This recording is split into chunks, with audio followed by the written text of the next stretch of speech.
Thanks for joining us today. This is the social service worker alumni and an industry panel. We're getting together today to sort of meet with people who have been through the program or a program at Mohawk College and are working in the field of social services, who are willing to sort of talk about their pathway and where they've been. I'm going to introduce everyone. Vicki Webb is just below me here, and Vicki is a graduate of the program. She graduated in 2011. From our program, from the SSW program, and she is actually currently working as a field placement specialist within the SSW program. And she also teaches community awareness and field preparation, as well as she's acting as a seminar instructor in continuing education. So welcome, Vicki. Then we have Mark Tennant. Mark Tennant is a graduate of the Concurrent Disorders Certificate Program, post-diploma and post-degree program at Mohawk. And throughout his career, he has founded and operated a not-for-profit organization, and he later joined the Good Shepherd in 2005, where he currently works as a program supervisor, and he is a strong supporter of the SSW program and supervises, gosh, how many students have you supervised now, Mark? Oh boy. It's in the hundreds by now. Yeah. So many students Yes. throughout the year. So welcome, Mark. It's nice to have you. Glad to be here. And then we have, last but not least, that's for sure, Sue Taylor. Sue Taylor is a graduate from 1997. Sue is a director of programs and services at Interval House of Hamilton, where she is responsible for providing programs to women and children experiencing violence and abuse. Sue has also been a long-term supporter of Mohawk College. She's taught at the college.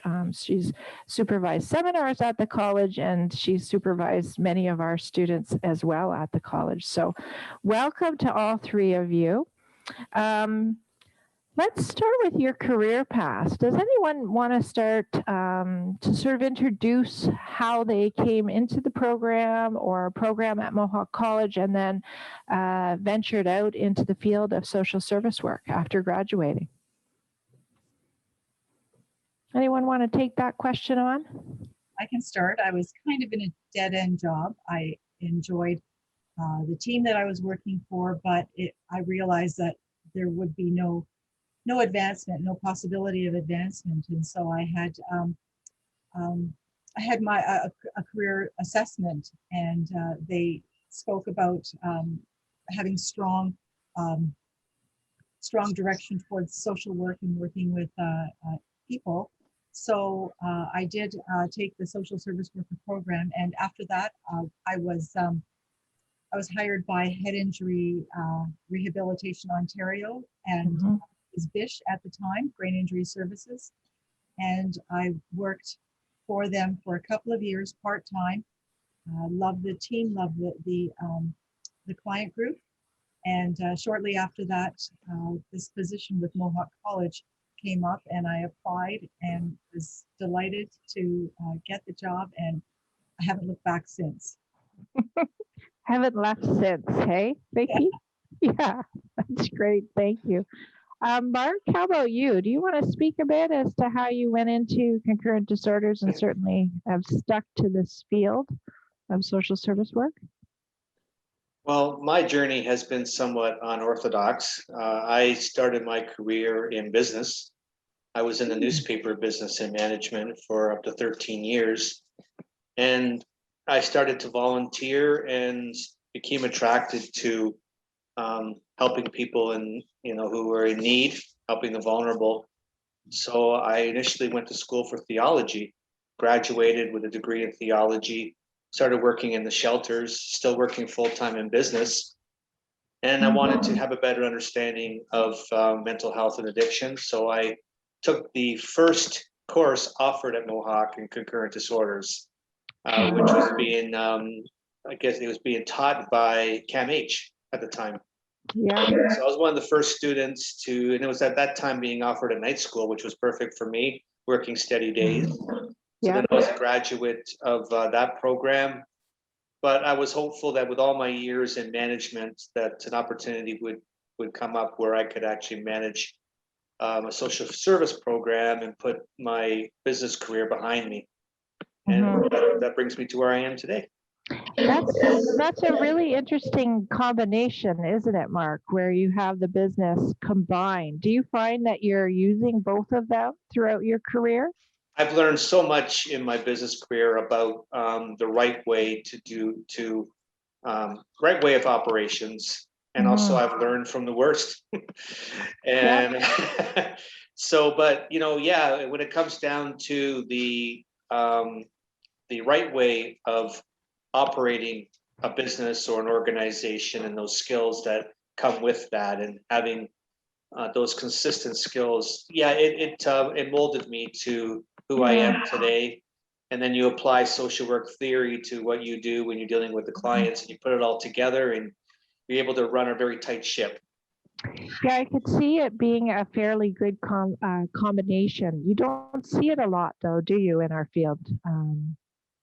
No, a lot of people, they get out of high school, go right into social work, and then they Yeah. move into management. But I can only speak for myself. I have worked for really good managers that I learned a lot from over the years, and you learn how to manage people. Yep. And you learn about the importance of everything that comes with that. So it's been a journey. It's been 32 years now. Wow. I'm showing my age. Yeah, you must have started young. Mark, that's really interesting. Thanks very much for sharing that. It's very unique. Sue, how about you? Well, again, I think it's a bit of an unorthodox journey. I'll use Mark's word there for a moment. I was actually a street-involved youth at the ripe age of, I believe, 16. A little bit lost, a little bit all over the map, and ultimately decided to go back to school. Went to Mac at first, and just, I had trouble settling. So I ended up going to Mohawk because at that point in time, Mohawk's social service work program was only taking 30 students at a time. And it was a huge deal to get in. So I actually went into social work, not because I thought I wanted to serve people. It was because I just wanted the challenge of trying to get into the course, to be honest with you. And I got in, and I left Mac to go there. And I have to say, it was 2 years of just really learning. And my first placement, I remember I was extremely disappointed. It was in the homelessness sector, and I didn't want that because I was from there. I was a homeless youth. Why would I want to go back? But I ended up going, and I ended up taking on a relief position from that first placement. And I ended up getting a job when I graduated there as a relief worker. And I stayed actually serving individuals experiencing homelessness for over 20 years, and moved from a relief position through the organization. As the organization grew, I took on different challenges and managed different programs. I went back to the college for almost 10 years and taught in both the SSW program and concurrent disorder. And I think one of the most interesting things for me in my career was piloting Hamilton's third managed alcohol program. That is a piece of my life that I really look back at. And I learned a lot. I was trained in Toronto. So just opening that up was such an experience. And then just maybe 3 years ago, I made the decision to leave the men's sector and move to the women's sector, which is a whole different ballgame. And I now work for Innova House of Hamilton. Yeah, it is quite diverse, isn't it? How people end up in the field. Do you think your personal experience, being that youth on the streets, has helped sort of shape how you help your clients in the field, using that personal experience? Or I think when I first got into the field, I'm not sure where I was sort of, I think, still sorting that out. I mean, I think when you go through this program, when you start versus where you graduate, you really do, a lot of your values and beliefs are challenged. And when you're going to the field, you're still very new to a lot of the principles and values that you learn in the field. And you're trying to sort that out and almost make it a bit authentic and genuine to yourself. And that takes time. and patience. I think at the time I was trying to sort out who I was as a social service worker, what were my values, how am I applying it to my field. Now that I'm into I don't want to say senior because that would be horrible, but now that I've been in for a while, experienced, I've got some experience behind me. Yeah, I absolutely think that those experiences that I had as a youth, I remember that. I remember a lot of different experiences. Even once receiving a letter from my ODSP worker, and the letter was written in red pen. And I remember the fear I had when I saw that Oh, yeah. envelope with red pen. I was like, oh, I felt like I was in trouble at school again. So just those small things and remembering, like even the color of a pen that you use to communicate with people can have an impact on the person that you're serving. So yeah, for sure, some of those intersections carried forward in my career. Oh, good point. Who would have thought, hey, a red pen? But A of red pen. course, we've all lived through a fear of seeing red pen, right? Absolutely. Yeah. Thanks, Sue. Is anybody interested in talking about any of the soft skills that you found really were important, that really served you well in the field when you're working with clients? Anything that really kind of comes to mind, or maybe a situation or event where you really needed to call upon some of those soft skills that we use in the field? I could speak to, well, when I look at soft skills, I think about punctuality and attendance and that, but the biggest skill that I remind myself every day to use when I'm dealing with clients is active listening. Yeah. And, just always keeping in mind to use that tool, because if you use it appropriately and you use it well, you could deal with any situation that comes your way. Active listening gives clients a sense of being taken seriously, don't you think? And as though somebody is maybe even on their side, right? In a sense, it's not a pitting against one another. You're working with them to get somewhere. Yeah, they feel like they're being heard. They feel like they're being validated and normalized. And, I just find it when you use it well that there's not a situation that you can't handle. And then you become a master of that skill over time. And when I was a volunteer with Hamilton Victim Services for 5 years, and they really ingrained that into us when you're dealing with victims to continue using active listening. And it's just something that I carried on into. I just remind myself every day to use it. It's just in the back of my mind.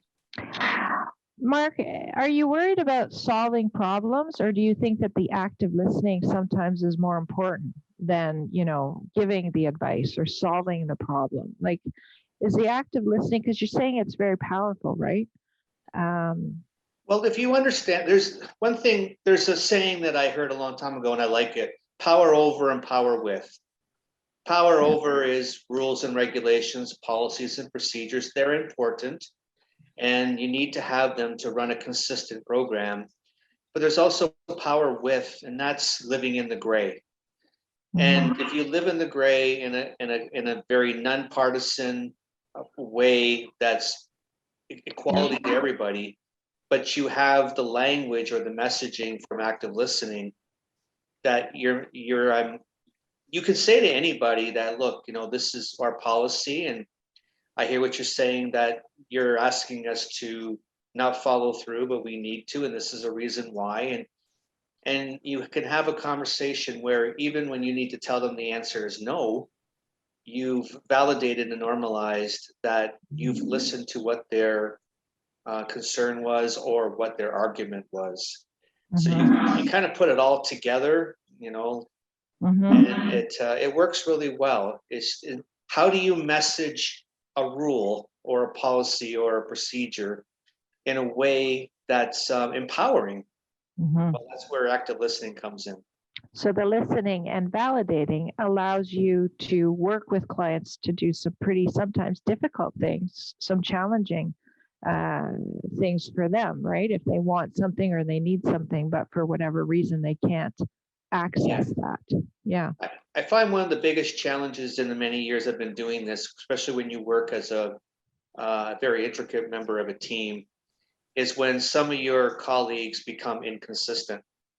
and they're inconsistent with their messaging. And I always use the phrase that they start fires and you have to put the fires out. And that could be very frustrating. And I think if you do what I just shared, if you are consistent with your messaging and also with your language and your body language and your tone, and everyone's on the same page to what we are doing and why do we do it this way, then your program can run as a very tight ship. Otherwise, it can fall apart because people are kind of going rogue and doing their own thing. Yeah, and it meets the needs of the clients better too, I think. Yes. Anybody else want to add to that, Sue or Vicki? I can certainly add on, I think, to what Mark's saying as well. Is for me, I think one of the best soft skills I can take into any sort of communication with the women I work with or anyone I've worked with is that sense, those core conditions, right? Authenticity and genuineness. It's one of those things that you can't fake, right? And we've all experienced that when you go out, maybe to a gathering, and if somebody doesn't care for you, you pick up on that regardless of what they say, right? So I really can say with a lot of authenticity that I genuinely enjoy the people I work with. I whether I was working with individuals experiencing homelessness or concurrent disorder, and that particular population I worked with was probably one of Hamilton's most volatile populations and unpredictable populations. And I absolutely enjoyed them as people because that's who they are, right? And I took every conversation from that lens, and it was fantastic. And even now working with the women that I work with, again, these are high acuity, complex folks who carry a lot of judgment and shame. There's abuse involved. Often they're going back and forth with their abuser. And I always tell them, I'm here to listen. I'm authentic. I'm here. I actually don't even have to. I don't really say that. I just express it because I genuinely enjoy people. And I think because I enjoy people and I authentically care for people, right, it makes the communication and helping them move forward in whatever way they want that to be, it helps with that. It's interesting you say that, Sue, because one time you invited me many years ago, I don't know if you remember, to come and visit when you were working with the men at Wesley, and you could tell that you enjoyed your job. You could tell that you enjoyed working with that population, that you were very calm in a very sort of, I just think very confident and competent in your genuine joy for the work that you did. It was obvious. Yeah. And I think if you've got those sort of core conditions there, those are just human skills that we need when we're working with people. Right. And that's who we're working with. Although people can be divided into different populations and subpopulations, at the end of the day, we're all people. Right. So to be able to bring that sense of authentic caring into that helping relationship, I think that's probably one of the key things that help the client worker relationship. Awesome. That's great. Thank you. Vicki, do you want a new question or do you want to jump in on this? It'd be hard to add anything. I'm thinking. I agree with all of that. The collaborative teamwork, the open communication, being flexible, being self-aware, those are all really valuable. And I think one of the things recently, which has really impressed me, is a framework that we're introducing into our courses is gentle teaching. It's a way of welcoming the client into their own path. And it's allowing them to be more of a leader in their treatment, and it's very empowering to the client. So I'm very impressed with that, and looking for opportunities to use it with clients and students. For sure. It's all about the relationship building. I think that's what I'm hearing from all three of you, that if you have good relationships, you can help people get to where they want to go, or they hope to go anyway, or you can help in the process, whatever that's going to look like, right? It's about that relationship building. We don't have much time, and so I want to get to one question that I have interest in, and I hope that you folks do as well. is if you have a piece of advice or knowledge for anyone going into this field with all the experience that you folks come with, can you share that piece of advice that you might have with people who are interested or maybe considering? Well, I can say that because this program is such a generalist program, there are so many avenues that you can venture into after you graduate. So it's, employment services, working with youth, mental health, addictions, housing, homelessness, developmental disabilities. There's so many areas that this will qualify you as an entry level. So I think just staying open-minded to try new populations, volunteer if you're not sure. So many times, Christine, you and I have spoken with students who they're convinced that this is not the path for them, and then they're introduced to a group, and they're thrilled with working with those individuals, and they've changed their mind, they've changed their direction. So I think staying open-minded, find what you're interested in, and then volunteer, network, whatever you can, learn how you qualify for that job, and then go for it. There's surprising pockets of joy out there, I think.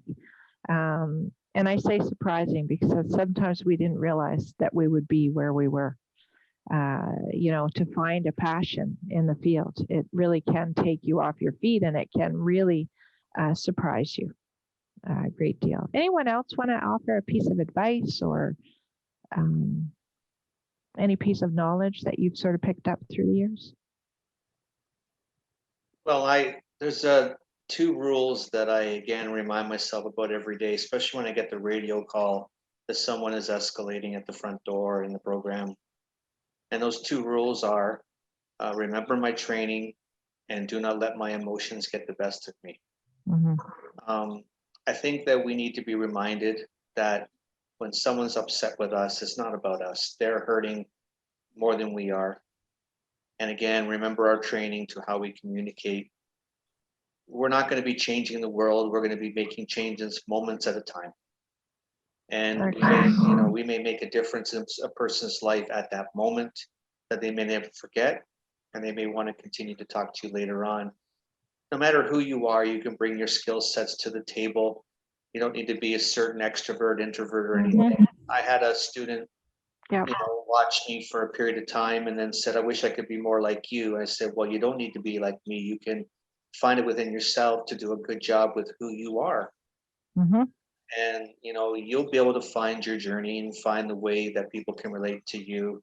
And as Sue very well said, that as she explained it, we just got to be us, and we got to show that in our body language that we are genuine.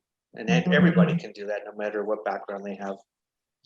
I love that, Mark. I love that you said you don't have to be an extrovert or an introvert, or you don't have to be a certain way to do well in this field. I completely agree. We've all seen, haven't we, people who are very different from one another, but use their own personal skill set, their own personal characteristics to really excel with clients. Sue, how about you? I think just going, along with everyone else, I agree. It's finding, first of all, find balance. You need to find balance in this field. And through finding balance, I think recognizing and understanding the client's right to self-determination, and that they are the expert in their own life. That's a huge one. When I work with students, and even with the staff, when we're training staff, people feel compelled to tell other people how to live their life. And then as workers, we feel we failed if they don't follow the great advice we give them. But I tell people, it's not up to me to tell you what to do in your world. Your world is your world. I can hardly sort out mine. Right? So all I'm here to do is to support you through whatever you need to get through in the moment. I'm not here to tell you how you're going to succeed in life or how to do that. That's for you to figure out. So I think just recognizing that people really are the expert in their own world. They have their answers. It may not be the answers that we think that they should be doing, but it's their world, right? It's their answers. We're just here to support them, right, at that moment in their world. That's all. I love that. We don't own their successes, and we don't own the failure necessarily, do we? We're just there to do what we can to help them along their pathway. Really nice. Thank you so much, folks. Unbelievable. we're getting to the end of our time. Is there any last sort of words, quick sort of words that, maybe some certificates, extra training that you think might help people as they move forward, even after they finish the diploma or degree? Anything that you'd like to add in? I was thinking like nonviolent crisis intervention or something like that. Does anybody think of certifications that might be important for this field? There's one that I found was very helpful to me that I use all the time: mental health first aid. Mm-hmm. It's incredible how when you invite someone just to sit down with you, that one simple step. Yeah. And you sit down and you have a conversation, sitting down, it can really de-escalate something that originally was escalated. Mm-hmm. So mental health first aid is definitely strong. Yeah. Thank you, Mark. That's great. Sue, Vicki, anything else? One that really impressed me was the assist training. The assist training. How to help someone in when they're at a heightened crisis, Mm-hmm. of ending their life, and how you can turn it around. You can help them to reconsider, or at least get them to a better place where they have the professional supports. Excellent. Thank you, Vicki. And Sue, to end, any certificate? I'm not going to be as specific as Vicki and Mark, because they're right. There are specific skills that for sure even employers will want. They'll want nonviolent and all of that. I think the only advice I'm going to give folks is when we go into this field, we go into it because we want to work with people. And then we find out rather abruptly that we have to do a lot of paperwork, a lot of reading and a lot of writing. Yeah, we're like, really?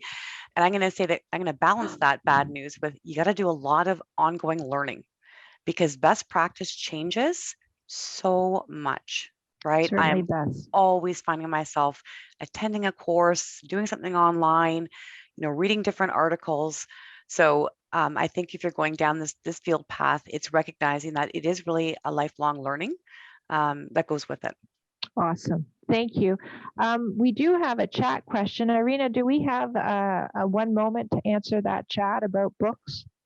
Any books that someone would recommend? Yeah, yes, we do. We have until about 5:29, so we've got still some time, so we're good. Oh, we do have some time. Oh, awesome, because I could keep going. Fabulous. My apologies. I thought we had to be out of here at 5:15, which I thought, wow.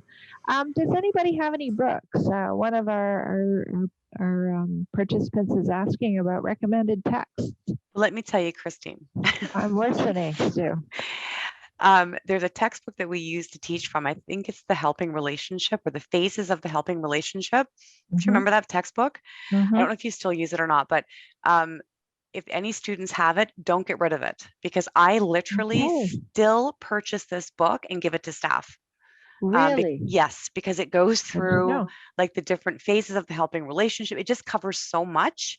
So if you have that book, don't sell it, put it away. And I think it's Bob Shebib who authors it. He puts out lots of different editions. Good old Bob, yeah. Yes, but the key thing is kind of maintain all the way through the different editions. And that's one book that is definitely worth keeping. That's awesome. Thank you, Sue. Mark, you got any recommendations for the summer reading list? Well, I have a suggestion that may shock you, but not really. The title is Methland. Oh. And I couldn't put it down. I've read it 3 times, and I'm going to pick it up again. Anyone who wants to understand addiction, wants to understand, wants to look at it basically from a pharmaceutical level, look at it from all the different levels of really what we're dealing with now with the opioid epidemic, and how the drugs come into our country and what truly happens. And it's an incredible read. So it's called Methland. Okay, great. Thank you. Vicki, I've written that down, Mark. I might add that to my summer learning. Vicki, how about you? The Growth Mindset by Carol Dweck. Oh, yeah. Be a valuable read, because it really helps us to ensure that we're not in a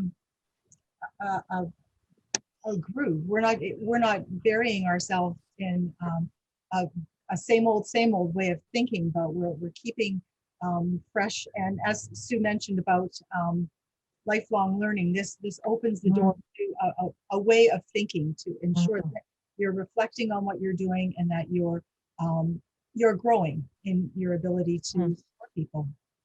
Yeah, we're not done yet. We still have percolation opportunities, so to say, right? Yeah, that's an excellent one.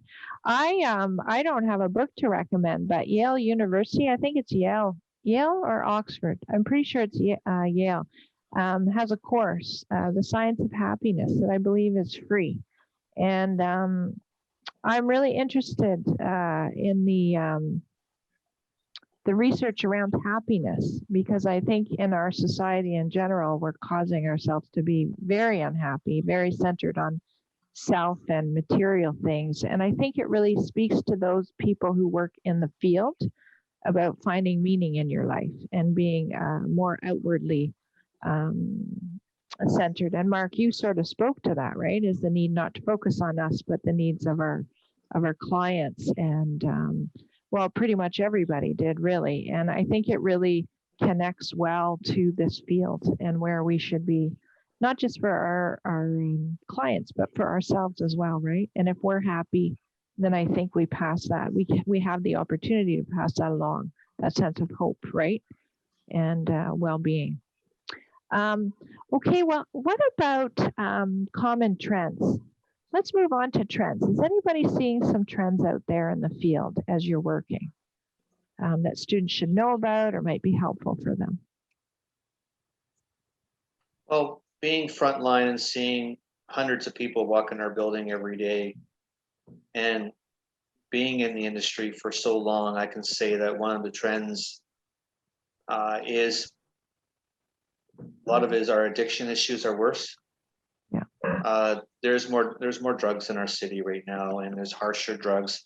Years ago, you were dealing with milder drugs, but now you're dealing with drugs that are really harmful. And it's really, you got to be prepared to understand when you're dealing with someone who is in a drug-induced psychosis. It is students that come to us from Mohawk and many other schools watch me deal with someone who's in a drug-induced psychosis, and they say to me, "That was scary.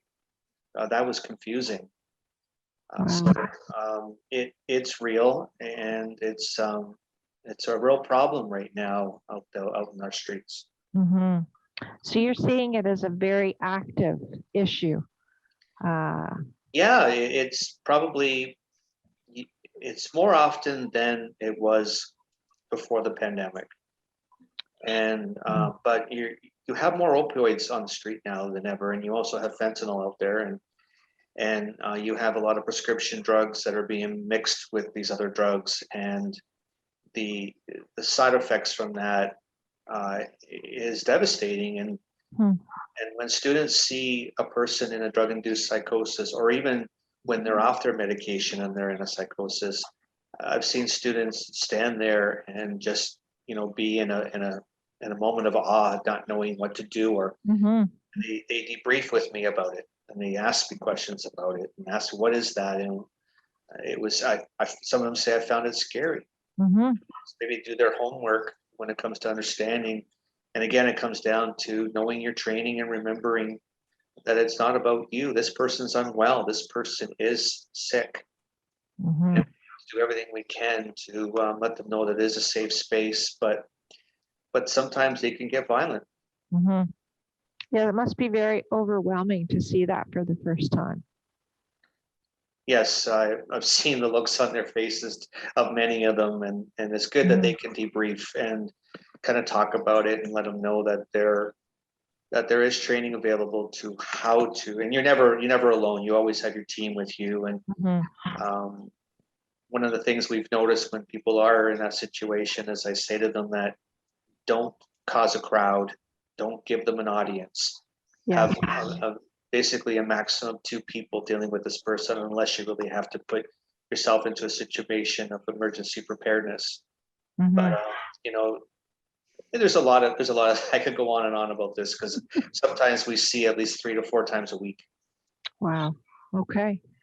Thank you, Mark. Anybody else speak to that? Some of the trends or some of the things that students should be or grads should be aware of?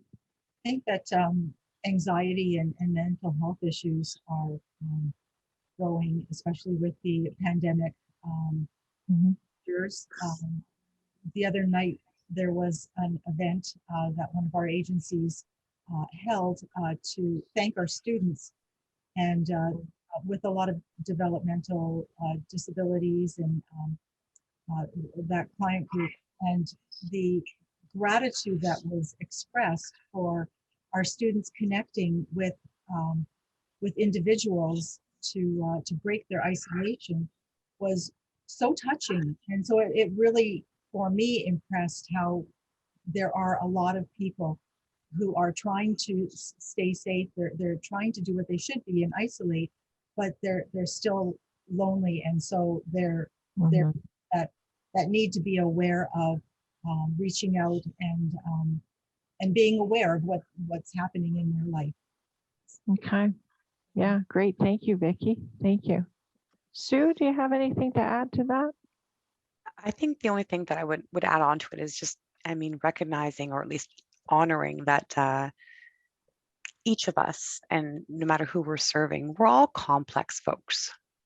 We're all complex, and systems are complex. And I would say that in my over 20 years being in the field, I feel like the systems are even more complex now than they may have even been 20 years ago, with who gets into what treatment facility. Is it mental health issue? Is it an addiction issue? Is it a women's issue? Is it a gender issue? And it can be very frustrating. That's a trend I think that we see. I think in the last year, I think what COVID has taught us is we have to be flexible. This field has always been an in-person connections. That's what we do. We meet in person. And that has changed tremendously over the past year, and how we serve people is changing tremendously over the past year. Having to have layers of PPE on when you're trying to have in-person conversations, and we rely so much on looking and providing that non-verbal stuff back, and yet half the time we're now covered with PPE, or we've got barriers in between us. A lot of us have moved online, and that was difficult. And I think that that's a skill now that new grads can bring into the field, is having some tech behind you, being able to navigate Zoom or other ways of connecting with folks. Excellent. And I think intersectionality is important as well when you're viewing things. Take that intersectionality lens. The clients are really impacted by a variety of oppressions within their lives. Yeah. Yes.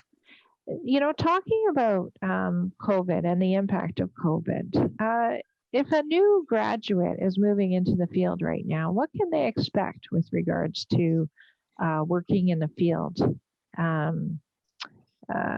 as a frontline worker? Does anyone want to add to what you're seeing? What changes? Sue, you touched on it. Yeah, I think what we're seeing a lot right now is the government and different funders are putting a lot of money into the systems, different systems.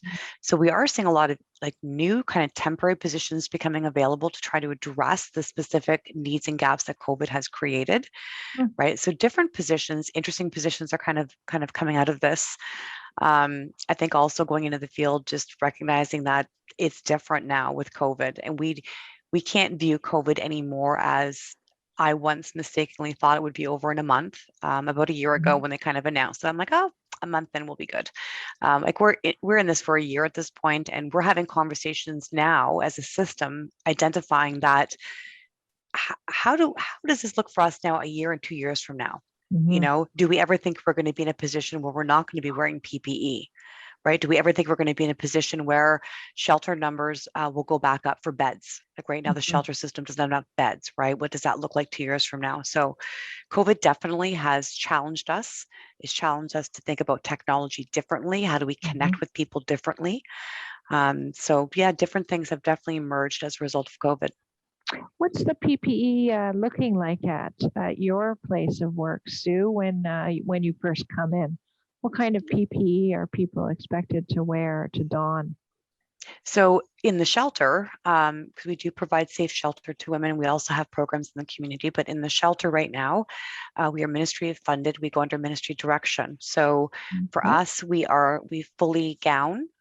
We have to have face mask on, surgical, and we have to have a face mask over top of the face mask. So a So face the shield, face visor. mask, yes. Yeah. We have to have the gown on. Yeah. It is extremely uncomfortable working conditions for the Mhm. frontline staff, especially around, I find the visor for Mhm. me, because it gives me a headache, the constantly wearing it on my head and my vision. Yeah. In our online, our community programs are the same. Once there is interaction, so counseling being done one-on-one, they too will have to fully, they don't gown, but they do the full visor and mask. Okay, great. Thank you. Mark, we have like 1 minute. Did you want to jump on that at all? Well, when students come in and they come into a program that has COVID precautions, as we do, doing the screening, using the screening tool, doing Yep. temperature testing, and encouraging social distancing, all the things. I think it's important for students to also do their own homework and Yep. to really understand it. Don't listen to the media. don't go on Facebook. Do your homework. Go read articles about it, so you know that when you walk into the program that you have made a decision that you're going to be safe. And but so you're not coming in with all these unknowns. That's what I'd say. Right. Try to knowledge is power. Yep, it certainly is, especially these days, right? Yeah. Vicki, I'm sorry. I'd love to hear from you too, but we're at 5:30, and I think this time I have the right time. So I think that's about it for this evening. I'm sorry that we don't really have time for questions, but thank you very much, everyone, for joining us tonight. This was really, I certainly learned a lot, and it was nice to see everybody as well. So without further ado, I guess we'll say goodbye. Irina, is there anything else that I'm forgetting that we need to close with? No, I think we're good. Just thank you, everyone. Thank you Okay. to all the panelists and everyone. And this has been a great information session. Great. Thank you, Irina. And thank you, everyone. Thanks for joining us today. It was really nice to see you. Hope everyone has a great long weekend.